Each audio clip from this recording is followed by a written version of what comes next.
The following segment is sponsored by Any Hour Services. We're back with Mike Wilson from Any Hour Services. Now, Mike, you've helped us figure out our air conditioning, make sure that's working great, and also our sinks, make sure those are properly running. Now you're going to help us with our water heaters. And I didn't know this, but we should be flushing them like once a year. Yeah, your toilet isn't the only thing that flushes in the house. Okay.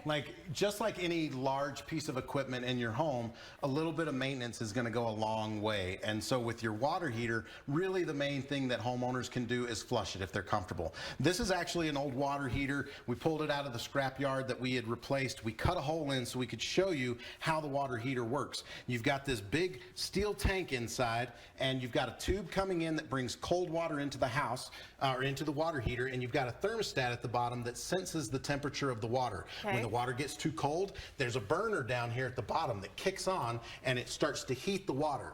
Now, any water that's coming into the house has a certain amount of silt and sand and dirt and just things in the water. Good point. And it's hard water, so when it comes in, this is like a big tank, and that stuff just kind of settles to the bottom. Now, when it settles at the bottom, you end up with this big insulated barrier between the burner and the bottom of the water. And you don't want that in there. You don't, because, and mainly it doesn't hurt the water. What it does is it makes the water heater have to work harder. So if you're experiencing things like you're not having as much water, hot water as you used to, or the showers aren't as long as they used to be, or you feel like it's taking too long for the water heater to heat up, it could be that you've just got a lot of sediment in the bottom. So you can't blame your husband anymore if you run out of hot water. Well, you might be able to, but I don't know. But anyway, if you do have somebody that can help with this, if you look down at the bottom of your water heater, this will look like a lot of people's water heater, and there's a spigot down at the bottom that looks like the hose bib coming out of the house. And this is at the bottom because that's where the sediment settles. And if you just take a bucket and a garden hose, you can attach a garden hose to the bottom.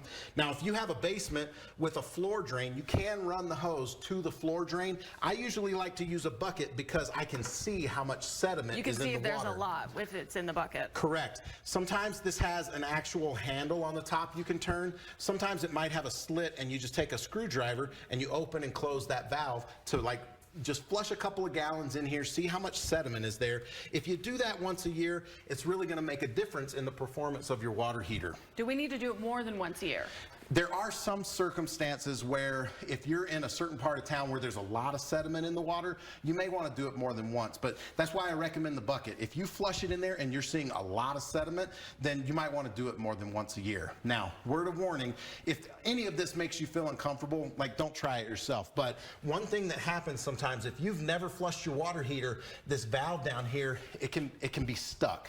And so be careful how much you turn, because if you open it, there is the chance that when you go to close it, if it's really old, that you might end up with a little bit of a leak coming out of the bottom there. But you can put a cap on it, or at that point, if you need to call a plumber, you can do that. But the more you can flush the water heater, the more it's going to extend the life of it and improve its performance. Which is what you want. I mean, nobody wants to buy a new water heater, right? So we absolutely want to drain it ourselves. That's amazing. And if we, feel like we need any other assistance, of course, we can call you guys for more help. Thank you for these tips, Mike. This has been great. We've learned a lot. Thanks so much. You're welcome.